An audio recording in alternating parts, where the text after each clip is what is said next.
Along the shores of the mighty Fraser River, they say that's where modern British Columbia really began. And here at Fort Langley, you can experience what it would have been like all those years ago.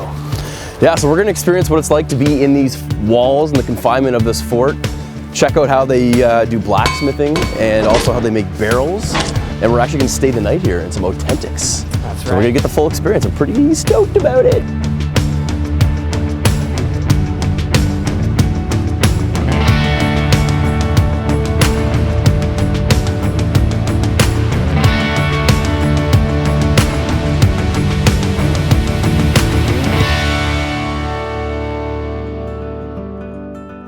This is an authentic fur trade fort from the mid-1800s. The building to our left here is one of the original buildings from the 1840s. It's the storehouse. The rest is replica, like all the standing logs, but it's built to look like it would have looked in 1858, which is the year that BC was proclaimed a colony.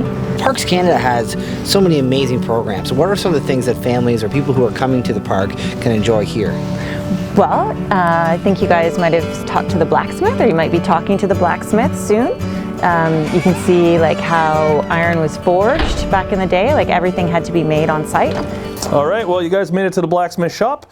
As you may be aware, personally through gaming is where I learned about blacksmiths, but you know, whatever you do in your life, blacksmiths are metal workers. So here at the fort, we needed a blacksmith because we were trading post. Being a trading post, we had to produce items that our trade partners wanted. Our trade partners were the local First Nations, and they highly valued items made out of iron.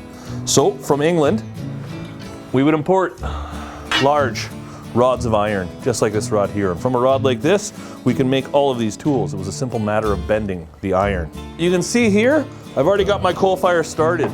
And in order to get it burning a little hotter, I'm gonna add some air. That's where the bellows come in. Every time I pull down on this cord, the bottom of the bellows forces air through a one-way valve into the upper chamber. Gravity drops the top, forcing air through the pipe, down the back, up under the bottom of the fire. More oxygen in your fire, the hotter it's gonna burn. We should have our metal appropriately heated and it will glow just like that. That glow lets me know the metal's now soft and malleable. So, as they say, it's hammer time.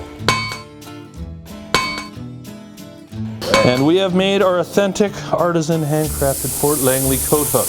Ooh. As a present from me to you, you may keep that. Cool. There, a little souvenir of your time here, guys. The cooperage is also a spot where barrels were made, because this is a trading fort. So people were bringing things here to trade and then they were shipping them out. So what we're doing here is we're shaving down the staves. So what I have is some white pine.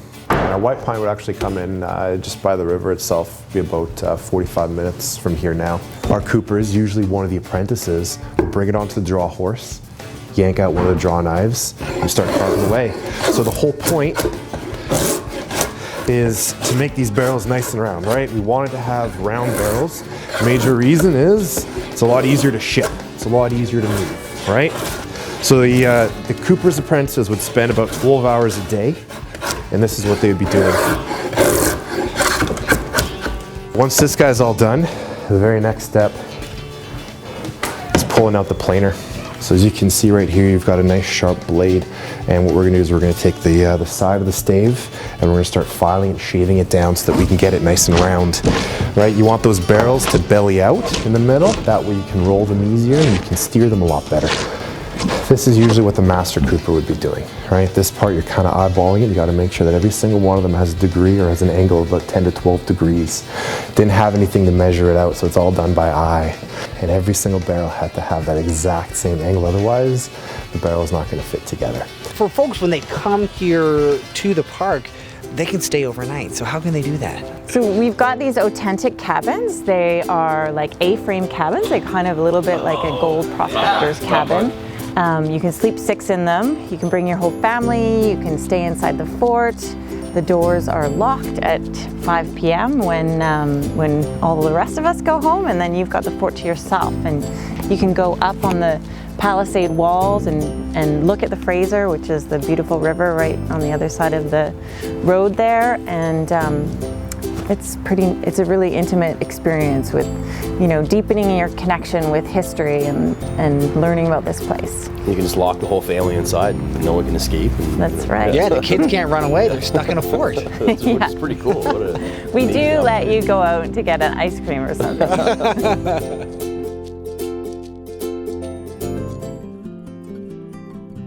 Talitso Kwakwatlin. I'm from the Kwatlan First Nation, and I'm happy to be here with you today. I'm a cedar worker.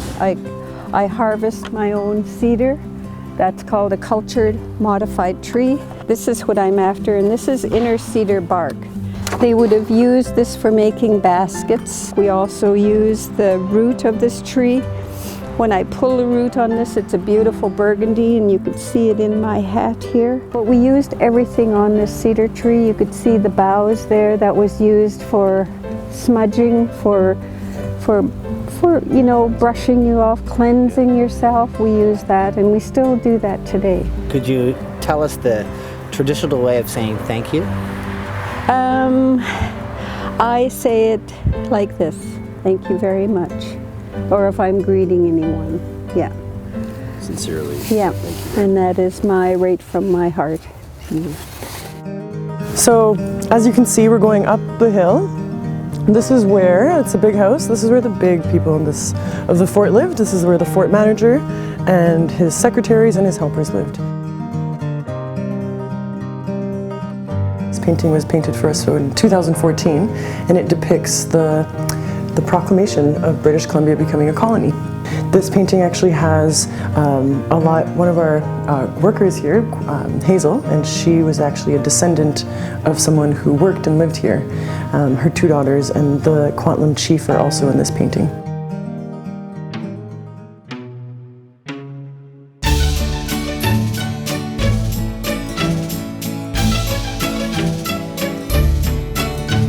You can really feel the history here at Fort Langley.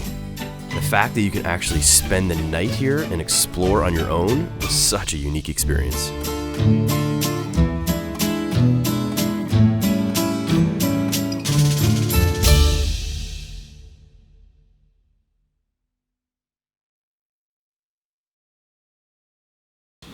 you go. I like how you bent over like that. Oh!